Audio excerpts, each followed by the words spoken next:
This is Times Drive. I'm Joel Pereira, and if you recall, last week we drove the all-new VW Jetta. Now, it was a great car, but I had one big problem from it. Increasingly, all the cars coming out from the house of Volkswagen are looking very similar. We're talking about the grille and the front end. Well, this week we're driving the all-new Audi A6.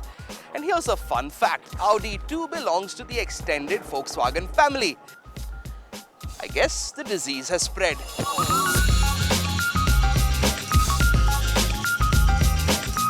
So in the last year or so, Audi's launched 3 brand new cars. The luxury full-sized A8, the gorgeous A7 Sportsback, and this, the new A6. Problem is, head-on, with the exception of the LED pattern, all these cars look pretty much the same.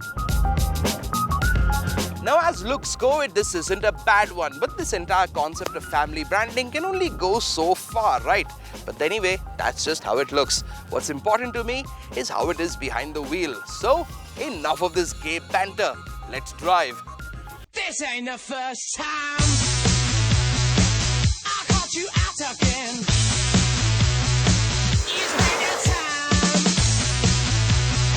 Right, so today we're driving the top-of-the-line 3-litre TDI Quattro, coming with a 2967cc V6 diesel, putting out 245 finely tuned German horses. And here's the fun part, 500 chassis twisting Newton meters of torque. Get rid of the numbers, and what that means is that this engine is just a bag of fun. It's usually quick even from standstill, and with its mid-range torque and power being absolutely explosive, you can hit the gas at any speed and still get the engine to react, and quickly. Now, this car will blast from 0 to 100 in less than 7 seconds, and when you do bring it down after your needle crosses that 100 mark, you're going to realize that your heart is nestling comfortably where your kidneys should have been. Now, Audi claims a combined mileage of 6 litres to 100 kilometers, but in the real world, it's closer to about 10, which for a car of this size and these performance specs isn't really bad. It isn't bad at all.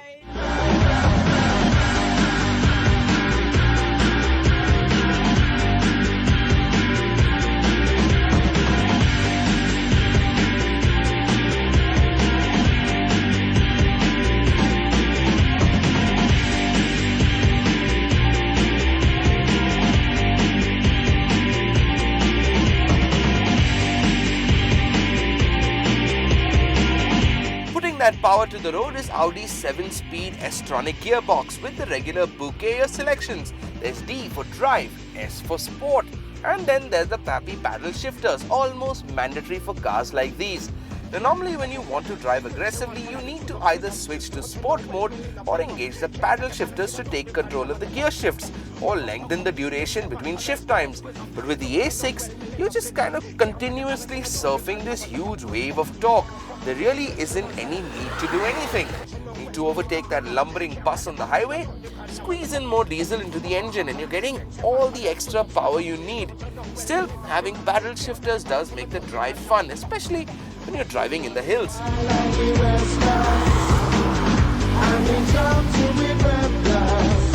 So, great engine, great gearbox. So far, so good. But what really makes the A6 even funner is the way the car handles. Since this is the top-end version, you've got Audi's world-famous Quattro, or the all-wheel drive. Now, we're familiar with the way this system works, but this car feels more rear-wheel drive more than anything.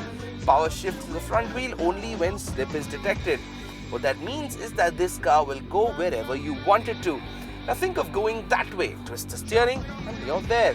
Now, there is plenty of grip, but I do have a very slight issue with the steering. Now, the A6 comes with the electronic assisted steering, and it works just fine, but it does make it feel kinda numb. Where this car does strike gold though is the ride quality. You've got multiple drive settings, so you can keep switching between comfort, which makes everything soft and comfortable. Then switch to sports mode, and that's when things get really nice. The chassis gets tight, the suspension gets stiff, and all's well with the world again. Sure, your ass is gonna feel every single pebble and leaf you drive over, but if you want the real experience, I guess it's fine. Now, I know earlier I made a little fun of the way the Audi A6 looked, but honestly, once you get past the front, everything becomes much better. Because there might be the signature grille that's getting a little too familiar, but then there's so much more. First up, the new LED signature lights, some very strong crease lines, and a purity of design that's just so fundamental, you can't help but like it. Which segues into nicely with the creature comforts that you're going to get if you go out and buy the A6. You might think that space would be a bit limited considering this is a mid-size sedan, but then you'd be wrong. You've got plenty of space in the front and a decent bit in the rear. Like any car of this kind, getting into the front seat is like getting into a cockpit of a fighter jet if every surface of a cockpit was covered with beautifully stitched creamy leather. So you've got the pop-out multimedia interface with enough buttons and dials and touchpads to keep you occupied, and that's even before you turn the A6 on. With of course another button. There is a key obviously, but that you keep in your pocket.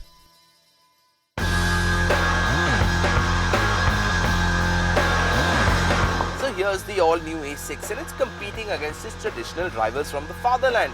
We're talking the BMW 5 Series and the Mercedes E-Class. Little further down, the Jaguar XF, as this one costs a little over 47 lakh rupees and prices for the others are comparable.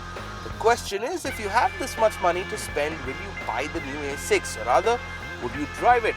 Now, some time ago, we ran a comparison test of the older generation A6, 5 Series and E-Class Mercedes, and we labelled the old A6 the compromise car in terms of styling, engine and performance.